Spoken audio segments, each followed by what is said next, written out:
Halo, selamat siang pemirsa tribunsumsel.com dimanapun berada. Pemirsa, hari ini saya kebetulan sedang ada di Taman Buaksi, Tebing Tinggi, Kabupaten Pathlawang. Jadi saya sekaligus mengajak pemirsa melihat betapa indah dan megahnya bentangan Bukit Barisan Pulau Sumatera yang terlihat dari sini, pemirsa. Nah, adapun pemirsa, lokasi kita saat ini ada di Taman Buaksi, Tebing Tinggi, Kabupaten Pathlawang.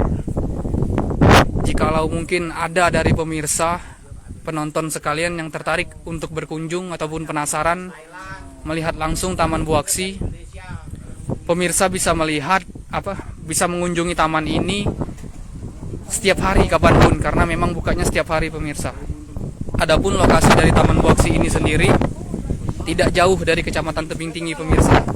Di sini pemirsa bisa melihat koleksi ataupun berbagai tanaman hias terutama, pemirsa. Nah, ini dia Pathlawang, Taman Buaksi. Nah, rencananya pemirsa, untuk pengelola dari Taman Buaksi ini sendiri, selain melihat tanaman ataupun berbagai koleksi tanaman hias tersebut, mungkin beberapa tahun lagi pemirsa bisa melakukan petik buah di sini. Karena tadi saya sempat ngobrol dengan pemilik ataupun pengelola, katanya nanti selain melihat taman ataupun bunga, pemirsa juga bisa langsung memetik duren dan juga jeruk.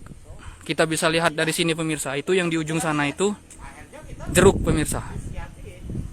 Itu pohon jeruk, sedangkan yang di sini duren. Nah, selain memetik buah gitu, wisata petik buah, tentu pemirsa juga akan disuguhi oleh indahnya pemandangan Bukit Barisan dari sini, pemirsa. Luar biasa memang, pemirsa, Bukit Barisan itu memang. Nah, yang di depan kita ini bisa kita lihat, ini masih begitu asri hutannya, pemirsa. Dan sepertinya belum terjamah oleh tangan manusia, karena memang pohonnya masih tinggi-tinggi dan besar-besar. Nah, untuk menikmati bukit ini, pemirsa, bisa pemirsa lihat langsung dari Taman Buaksi yang ada di Kecamatan Tebing Tinggi. Jangan lupa subscribe, share, komen, dan like ya.